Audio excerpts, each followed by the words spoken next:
Queridos, vamos abrir a palavra de Deus na carta de Paulo aos Efésios. Nós estamos começando hoje uma série de mensagens na carta aos Efésios. Nosso objetivo é todas as noites de domingo fazer a exposição da carta até o seu final. Pela manhã nós estamos expondo o livro de Josué e à noite a carta aos Efésios. Capítulo 1, versos de 1 a 6. Paulo, apóstolo de Cristo Jesus, por vontade de Deus, aos santos que vivem em Éfeso e fiéis em Cristo Jesus, graça a vós outros e paz da parte de Deus nosso Pai, do Senhor Jesus Cristo. Bendito Deus e Pai de nosso Senhor Jesus Cristo, que nos tem abençoado com toda sorte de bênção espiritual nas regiões celestiais em Cristo, assim como nos escolheu nele, antes da fundação do mundo, para sermos santos e irrepreensíveis perante ele. E em amor nos predestinou para ele, para a adoção de filhos por meio de Jesus Cristo, segundo o beneplácito de sua vontade, para louvor da glória da sua graça. Até aqui a leitura da palavra de Deus. Meus irmãos, essa é uma das cartas mais importantes escritas pelo apóstolo Paulo. É uma das cartas, das chamadas cartas da prisão. Paulo a escreveu durante a sua primeira prisão em Roma. Ele esteve preso 2 vezes e essa carta foi escrita durante a sua primeira prisão. Note que ele se refere na carta a si mesmo como sendo prisioneiro de Cristo. Capítulo 3, verso 1. Por esta causa eu, Paulo, sou prisioneiro de Cristo Jesus, por amor de vós, gentios. E também no capítulo 4, verso 1, rogo-vos, pois eu, o prisioneiro no Senhor, que andeis de modo digno da vocação a que fostes chamados. E no capítulo 3, verso 13, ele diz: eu peço que vocês não desfaleçam nas minhas tribulações por vós, pois nisso está a vossa glória. Certamente uma referência à prisão. Ele havia sido mandado por lá por causa do Evangelho, acusado pelos judeus de pregar um outro rei que não fosse César, e ele apela para ser julgado no tribunal de César. E o relato da sua viagem a Roma e toda aquela aventura que foi o naufrágio que ele passou, tudo isso está narrado no livro de Atos. Vocês podem depois ler o livro de Atos como complemento, como pano de fundo para o que nós encontramos aqui nessa carta. Aparentemente, lá na prisão, Paulo tomou conhecimento de que os crentes da cidade de Éfeso, da igreja que ele havia fundado, está lá no livro de Atos, a fundação da igreja. Esses crentes estavam angustiados e preocupados porque ouviram falar que ele estava preso. E de alguma forma, a notícia da angústia deles e da preocupação deles chegou até o apóstolo Paulo. Paulo era o fundador da igreja, ainda se sentia responsável por aqueles irmãos e resolve escrever essa carta com o objetivo de explicar para eles que a prisão que ele estava sofrendo agora, na verdade, contribuía para os planos de Deus.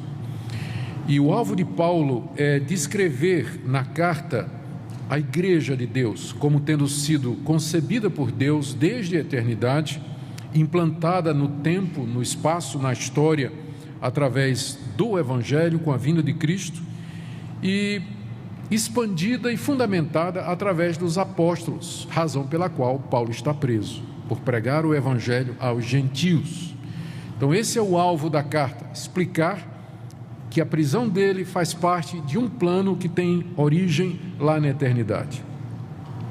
Nós podemos dizer então que o tema da carta é exatamente esse, que a igreja de Cristo é o clímax do plano salvador de Deus, é o centro daquele projeto que Deus iniciou na eternidade.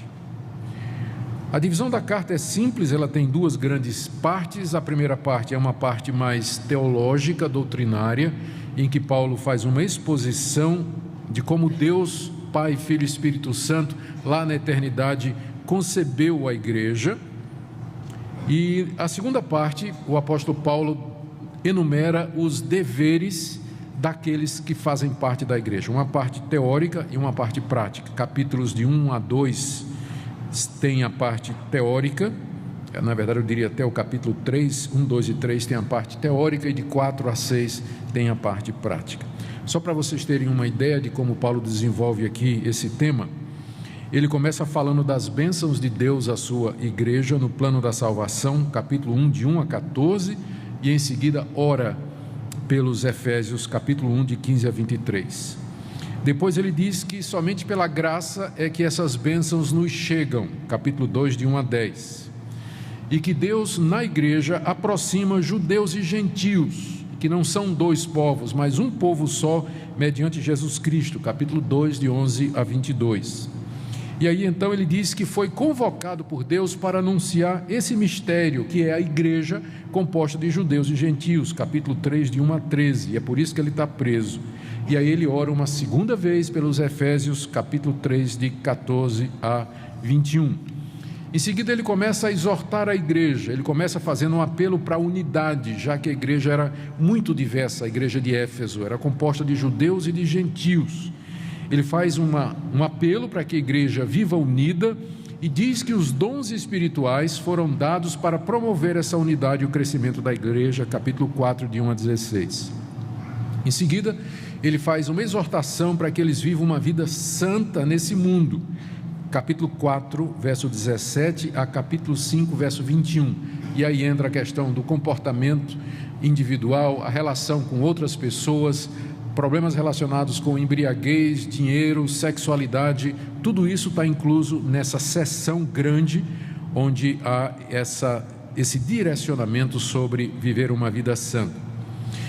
Capítulo 5, 22 a 6, verso 9, ele fala dos deveres dos cristãos em família e sociedade, e termina com um alerta contra Satanás, aquele famoso episódio em que ele fala de tomarmos a armadura de Deus, porque a nossa luta de fato não é contra a carne e o sangue, mas contra Satanás e seus anjos, capítulo 6, de 10 a 20. A carta encerra com recomendações finais, verso 21 a verso 24.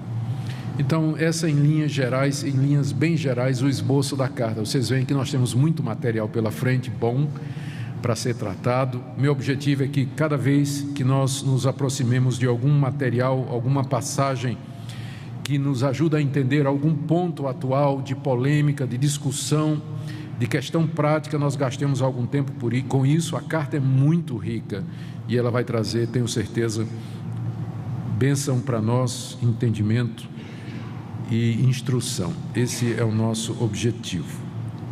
Hoje, então, nós vamos começar com a descrição que o apóstolo Paulo faz do papel de Deus Pai na história da salvação, quando ele concebe a igreja. Esse é o texto que nós temos aqui diante de nós, voltando, Efésios capítulo 1, de 1 em diante.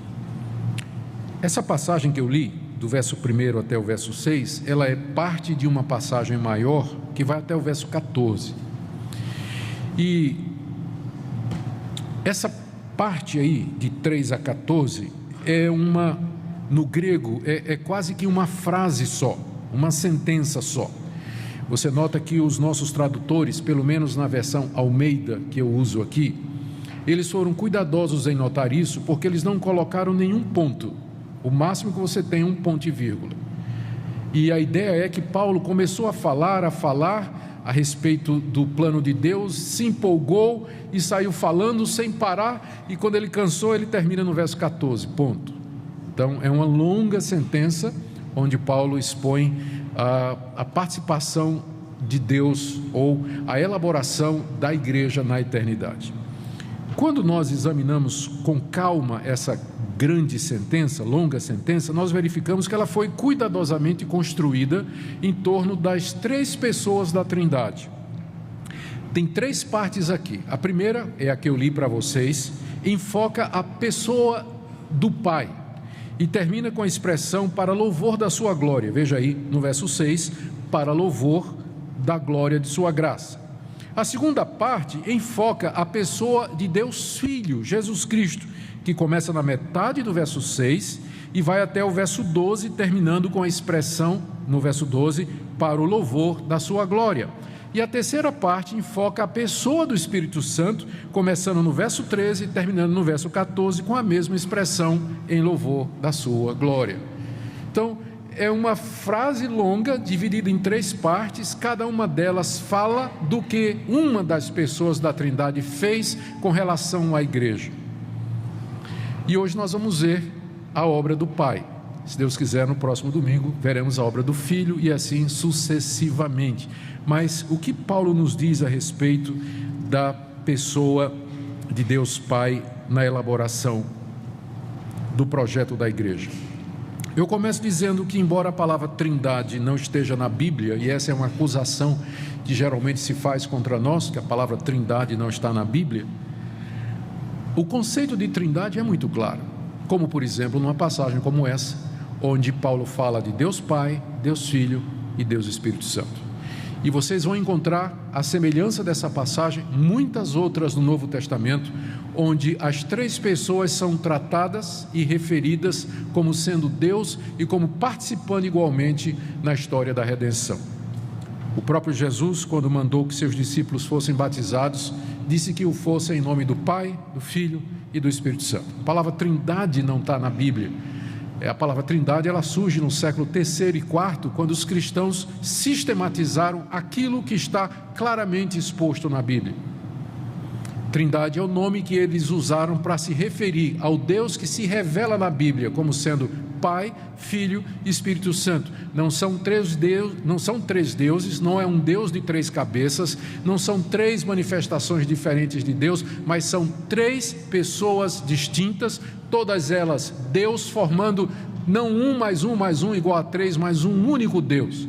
Esse é um dos mistérios que nós declaramos e confessamos e recebemos em fé, que a Bíblia nos informa isso, que só tem um Deus, só há um Deus, não há 3 deuses, há apenas um Deus, mas na essência da divindade habitam ou existem 3 pessoas, Pai, Filho e Espírito Santo, iguais em glória, honra, majestade e poder, mas que exercem papéis diferentes no que diz respeito à redenção. E essa sentença aqui, ela explica esse papel de cada uma das pessoas da Trindade. Nós vamos começar com a ação de Deus Pai, conforme Paulo nos diz aqui.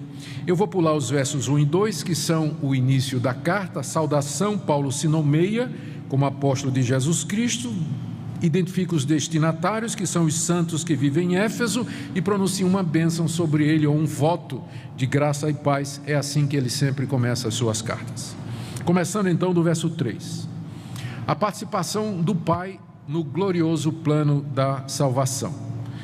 É de tal natureza essa participação que nós temos que bendizê-lo. É assim que ele começa, verso 3. Bendito seja o Deus e Pai de nosso Senhor Jesus Cristo. Ele começa bendizendo a Deus pelo que Deus fez, e aí ele enumera o que é que Deus fez e pelo que nós devemos bendizer a Deus. E tudo que Paulo menciona que Deus Pai fez está no passado, na língua grega. O Deus que nos, veja só, no verso 3, bendito Deus e Pai de nosso Senhor Jesus Cristo, que nos tem abençoado. O tempo verbal grego aqui é uma ação que se encontra no passado, embora tenha efeitos no presente. Ele é o Deus e Pai, verso 4, que nos escolheu, também está no passado. Ele é o Deus e Pai que nos predestinou, está no verso 5, também está no passado. E Ele é o Deus e Pai que nos concedeu graça, está no verso 6, para o louvor da glória de sua graça que Ele nos concedeu. Quando Paulo descreve o que Deus Pai fez, todos os verbos estão no passado, indicando que já foi feito. E quando é que foi feito?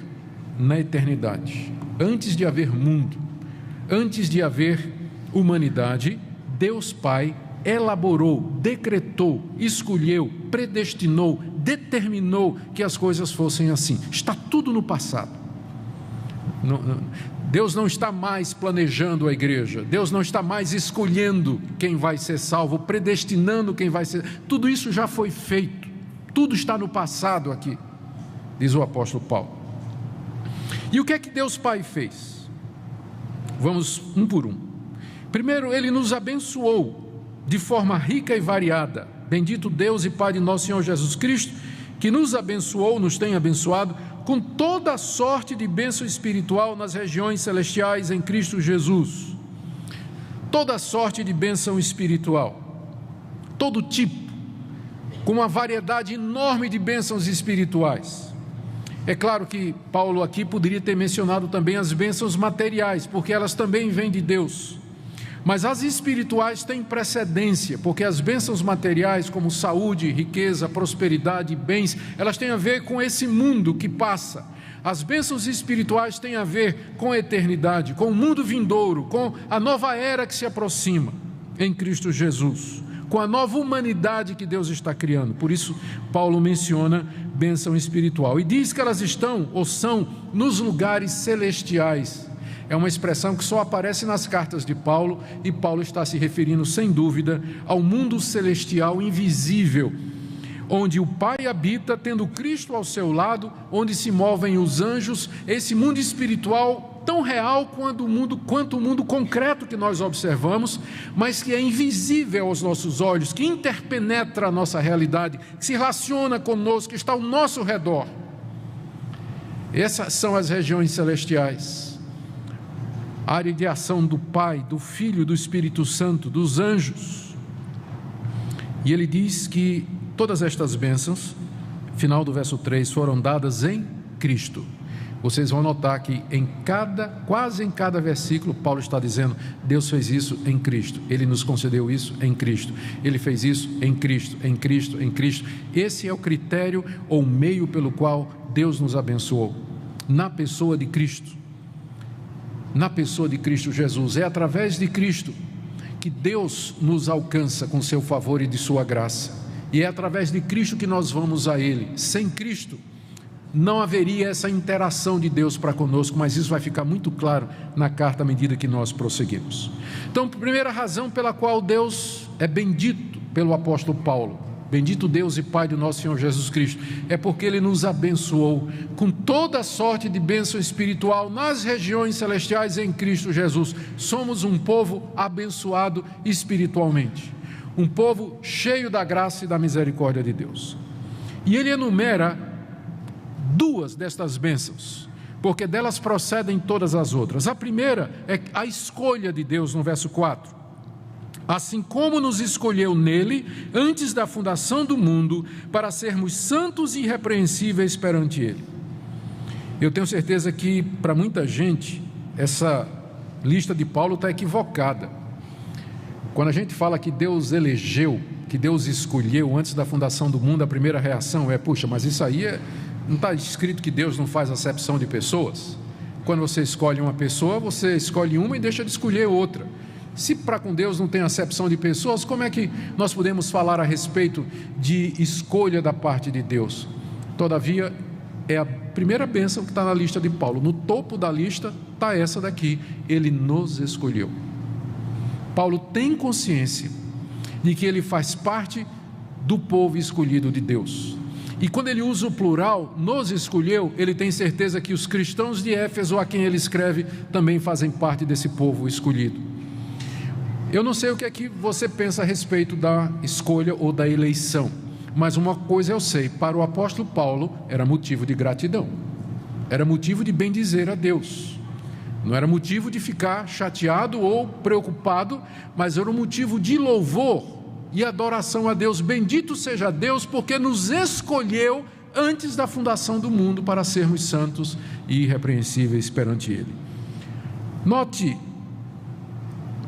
alguma coisa, o que é que Paulo diz a respeito dessa escolha. Primeiro, que ela foi feita antes da fundação do mundo. O mundo não tinha sido fundado, criado, a terra não tinha sido povoada, a raça humana ainda não existia e Deus já fez a escolha. Ou seja, ela não foi baseada no seu comportamento, essa escolha não foi baseada no seu mérito, na sua moralidade ou na sua fé, porque quando Deus fez a escolha, o mundo nem existia ainda. Nem existia. Então, essa escolha não é com base na criatura ou qualquer coisa que haja nela. Segundo, ele nos diz aqui que essa escolha foi em Cristo. assim como nos escolheu nele. A escolha foi em Cristo Jesus. Não nos é dado o critério pelo qual Deus escolheu A e não escolheu B. Deus tem um critério, mas esse critério está oculto, não nos é revelado na Escritura. Com certeza não é o seu mérito, não são as suas obras, e com certeza não é a presciência de Deus, que Deus viu quem é que ia fazer o quê, porque nem mundo havia. O critério de Deus foi Cristo, nos escolheu em Cristo, na pessoa de Cristo. Cristo é o centro e a chave para entendermos esse mistério. O propósito de Deus era dar ao seu Filho e através do seu Filho um povo que fosse seu. Daí a igreja, daí o tema da carta ser a igreja. Porque veja o que ele diz em seguida: nos escolheu nele antes da fundação do mundo para sermos santos e irrepreensíveis perante ele.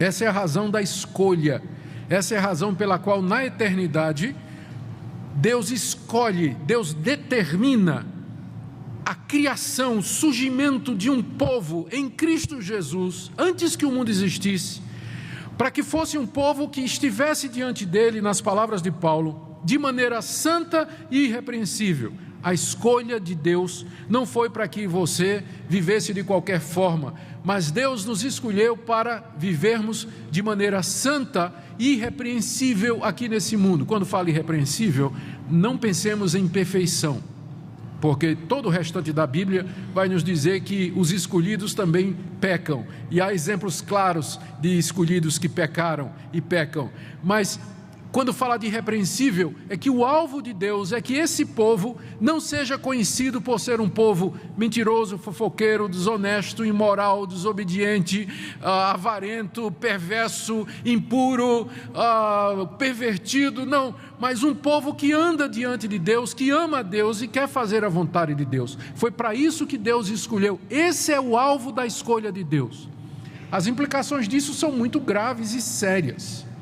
Há pessoas que acham que são eleitas, que fazem parte desse povo eleito, mas a vida delas não mostra nenhuma eleição.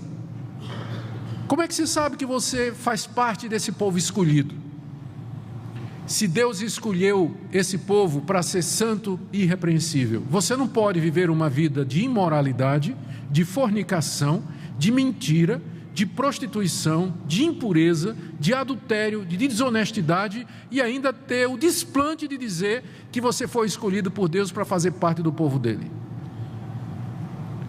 Porque Deus nos escolheu com um propósito, e quando Ele chama os seus escolhidos, Ele opera no coração desses escolhidos a transformação que nós chamamos de novo nascimento e em seguida de santificação, porque foi para isso que Ele escolheu esse povo. Então, onde não há santidade, também não houve escolha. Também não teve escolha. Não é que é a minha santidade que vai fazer com que eu mereça a escolha, mas ela é um reflexo da escolha graciosa de Deus antes da fundação do mundo. Bendito seja o Deus e Pai, que nos escolheu antes da fundação do mundo para sermos santos e irrepreensíveis perante Ele. A segunda bênção na lista de Paulo também não está na lista de muita gente, é a predestinação. Se a eleição já é complicado, predestinação deixa muita gente de orelha em pé, né? E cabelo arrepiado. Bom, mas está na lista aqui, é o final do verso 4. E em amor nos predestinou para Ele, para a adoção de filhos por meio de Jesus Cristo, segundo o beneplácito de sua vontade. Qual a diferença entre predestinação e escolha? Verso 4, Deus nos escolheu. Verso 5, Deus nos predestinou. Escolha, a eleição, é o ato em que Deus separa de entre a humanidade aquele que Ele quis. Aqueles que Ele quis. É um ato soberano, por critérios para nós desconhecidos, não estão revelados, mas que fazem parte da sabedoria e da soberania de Deus, em que Ele separa e escolhe, antes da fundação do mundo, um grupo de pessoas, um número de pessoas, para serem santos e irrepreensíveis perante eles. Predestinar é o destino que Deus deu já na eternidade a essas pessoas. Escolha é a separação, predestinação é o encaminhamento dos escolhidos. O que é que eles são? Para que eles foram escolhidos? E a resposta de Paulo está aí no verso 5, em duas palavrinhas: nos predestinou para Ele. Só. Nos predestinou para Ele. Para que Deus nos predestinou? Resposta: para Ele, para sermos dele, para sermos sua propriedade, para estarmos com Ele eternamente, para gozarmos da sua companhia. Aí ele expande isso no verso 5 ainda. Para a adoção de filhos. Deus nos predestinou para Ele, mas como é que isso é possível? É possível Deus nos adotando como seus filhos, nos recebendo como parte da sua família. Fomos escolhidos e predestinados para sermos da família de Deus, para sermos filhos de Deus, para Ele, pertencermos a Ele, sermos protegidos, amados e queridos por Ele. A predestinação é para isso. Aqui tem muitas implicações, né? Tipo, o fato de você ser um ser humano não quer dizer que você é filho de Deus, porque filho de Deus é aquele que foi escolhido e predestinado para isso.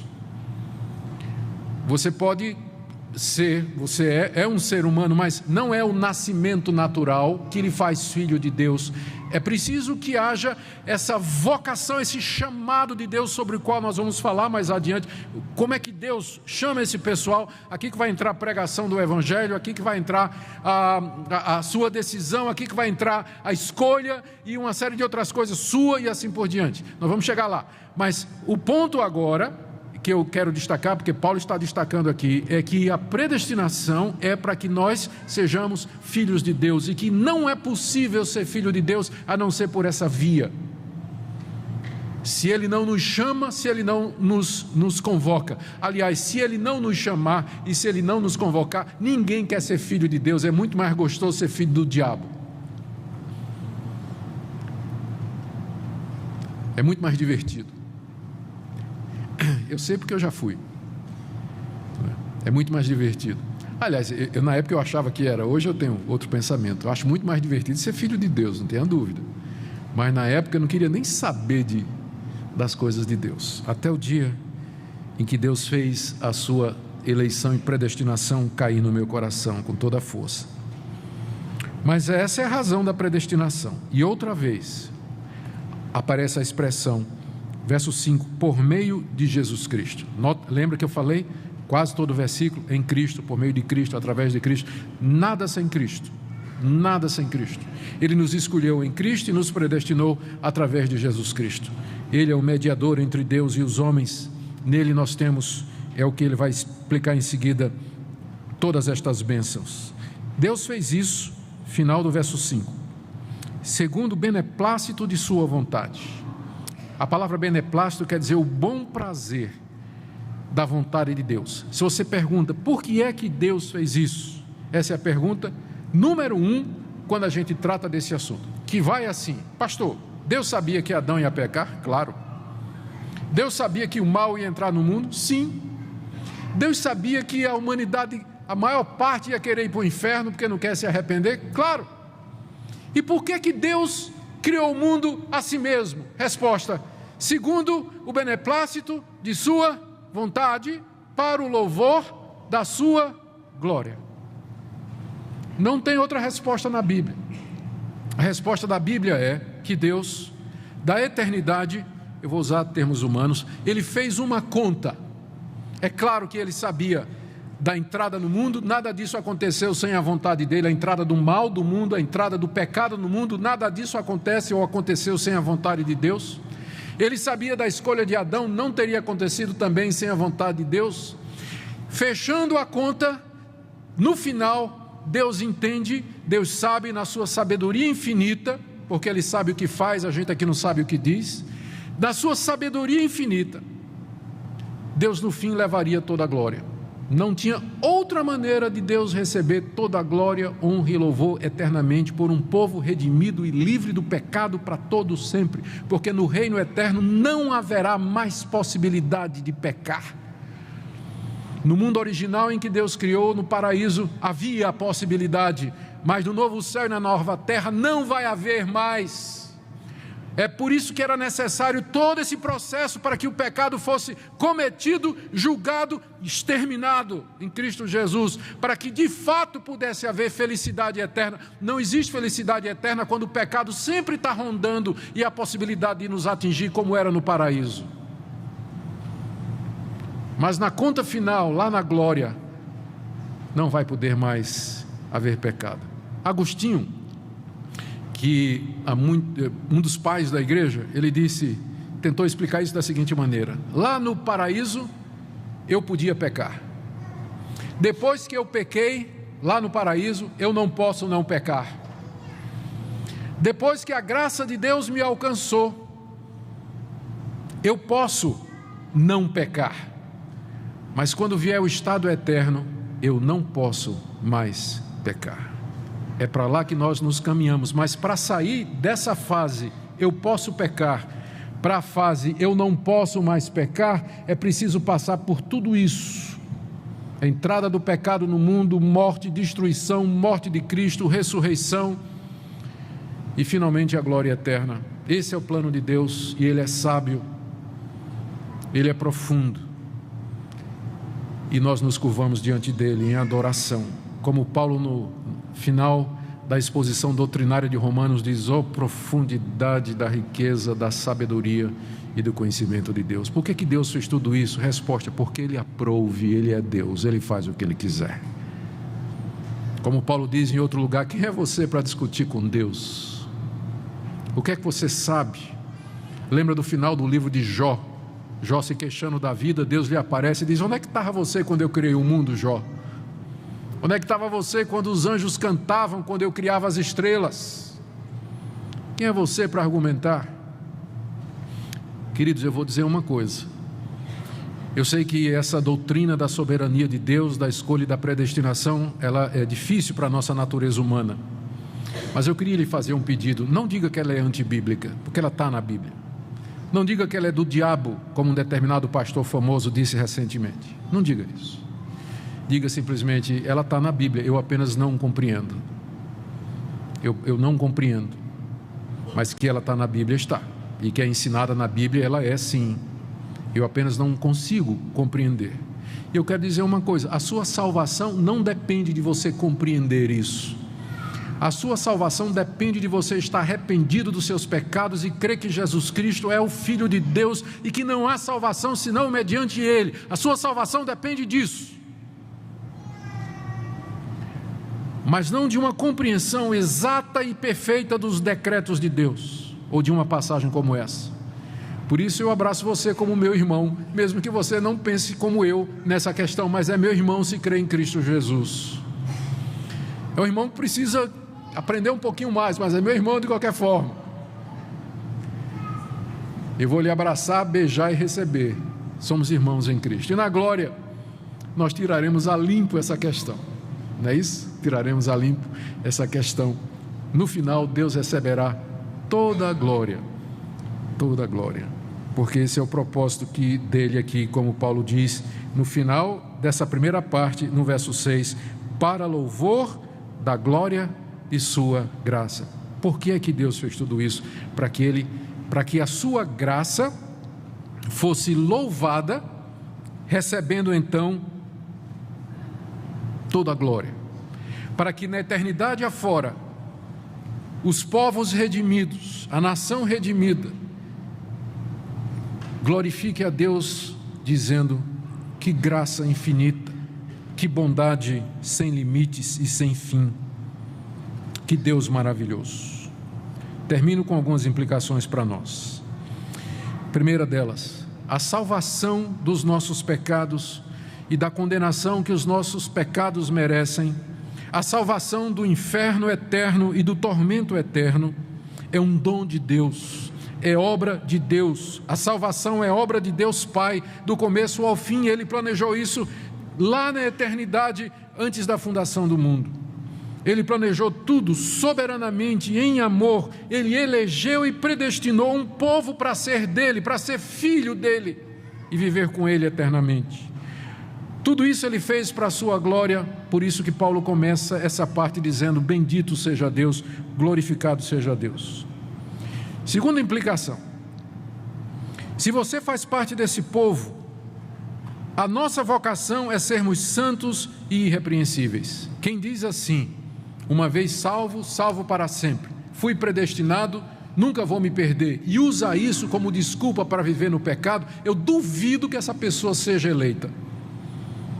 Porque uma pessoa que realmente foi eleita, que conheceu o amor de Deus, ela foi humilhada até o pó, ela sabe que é pecadora, que merece o inferno, e ela nunca vai usar a graça de Deus como uma desculpa para viver no pecado, como eu conheci já algumas pessoas que falam da graça de Deus como uma desculpa para viver na prostituição. A nossa vocação é sermos santos e irrepreensíveis. Foi por isso que Ele nos escolheu e nos predestinou. Terceiro, eu não conheço uma doutrina que produza mais humilde, profunda e fervorosa gratidão a Deus. É quando você tem consciência de que você foi escolhido e predestinado por Deus e que a graça de Deus lhe alcançou. Longe de fazer a gente ficar orgulhoso, como alguns pensam, isso nada me prostra mais no pó e na cinza. E eu pergunto sempre a Deus: por que eu? Quando tem pessoas melhores, tem pessoas que têm mais condições, tem pessoas que poderiam servir-te de maneira mais fiel, por que eu? Quem foi alcançado pela graça de Deus, longe de se sentir vaidoso, ele vai se sentir no pó e na cinza e vai dizer a Deus: Senhor, se o Senhor me mandar para o inferno, ainda que eu esteja lá no inferno, eu vou dizer: Tu és justo. Lá do inferno a minha voz vai se levantar e vai dizer: Tu és justo e verdadeiro, estou aqui porque os meus pecados merecem, e se eu for para a Tua presença, é só pela Tua graça, é só pela Tua graça. Essa doutrina tem o efeito de quebrar corações, quebrar o orgulho e nos humilhar no pó e na cinza. Eu não conheço também outra doutrina que produza mais completa consagração ao serviço de Deus, porque se eu sou grato a Deus, que graciosamente me elegeu e me chamou para ser parte da sua família, o que eu posso viver, ou de que maneira eu vou poder viver, senão para agradar esse Deus, a serviço dele? Aqueles que têm consciência do chamado de Deus, estes são aqueles que o servem melhor. Outra implicação: amar os meus irmãos. A base para que eu ame os meus irmãos é exatamente essa: somos eleitos pelo mesmo Deus, escolhidos pelo mesmo Deus, e não tem diferença na igreja, estamos todos nivelados na graça de Deus e no amor eletivo de Deus. Eu também não conheço outra doutrina que traga mais empenho missionário, ao contrário do que muitos dizem. As pessoas dizem que você acreditar na predestinação e na eleição vai imobilizar a igreja, porque se Deus já predestinou e já escolheu, eu vou evangelizar para quê? Isso mostra um desconhecimento do que a Bíblia diz, porque a maneira que Deus determinou de chamar os eleitos e escolhidos é através daqueles que já foram chamados, da pregação do Evangelho, do anúncio da graça de Deus. Eu sei que Deus tem escolhidos em Goiânia, Deus tem eleitos nessa cidade, por isso eu vou me esforçar para que o Evangelho seja anunciado a todos. E Deus então, através da minha pregação, vai chamar aqueles que Ele quer de maneira irresistível. Porque se eu soubesse que não há predestinação, eu não sairia de casa para evangelizar, porque sabe quantos querem a Deus por si mesmos? Zero, ninguém. Se você deixar a escolha para a humanidade, sabe quantos vão se salvar? Nenhum. Não há quem queira, não há quem entenda, não há quem busque a Deus. Todos se extraviaram, a uma se fizeram inúteis, é isso que a Bíblia diz. Se Deus não chamar, ninguém vem. Como eu sei que Ele vai chamar, por isso eu tenho coragem de sair pregar o Evangelho. Então, longe de ser uma doutrina que imobiliza a igreja, é a base da evangelização, saber que Deus tem povo lá fora, como Ele apareceu a Paulo lá em Corinto, no livro de Atos, e disse a Paulo: fala e não te cales, porque eu tenho muito povo nessa cidade.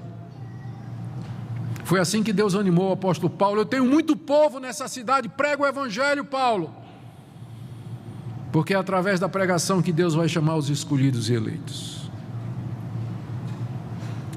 Que Deus nos dê graça, queridos irmãos, Eu espero que essa palavra nessa noite, ela sirva de consolo, conforto e de profunda inquietação para a sua vida. Porque é óbvio que a pergunta que você vai estar fazendo agora é essa: eu sou? Eu faço parte? Eu quero que você faça essa pergunta, não faz mal. Mesmo que você tenha 20 anos de igreja, 30 anos de igreja, não faz mal você fazer essa pergunta. Será que de fato eu faço parte do povo de Deus? Como é que eu sei? Você já tem a resposta número 1 hoje. Deus nos escolheu para sermos santos e irrepreensíveis. Examine sua vida.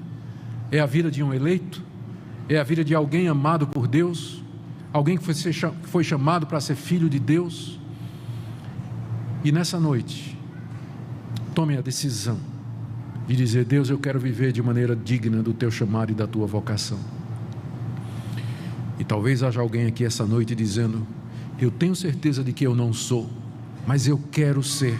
E se eu não for eleito? E se eu não for predestinado? Será que Deus vai me aceitar?